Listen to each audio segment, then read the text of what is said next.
আজকের এই মুহূর্তে বিশেষভাবে মনে পড়ছে আমাদের বিপ্লবী সহযোদ্ধা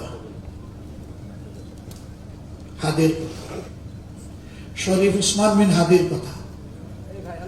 সে ছিল বাংলাদেশের জনগণের জীবন্ত কণ্ঠ। সে নিজেই ছিল একটা বিপ্লব, একটা বিপ্লবের আইকন। তাকে কারা হত্যা করেছে জনগণ তা বুঝে। আমরা তার বিচার চাই। তার বিচারটা যদি জনগণ দেখতে পায় তাহলে জাতির জন্য জীবন উৎসর্গ করতে আরো অনেকেই এগিয়ে আসবে, দায়িত্ব নিবে, ঝুঁকি নিবে, বিপ্লবী হয়ে উঠবে।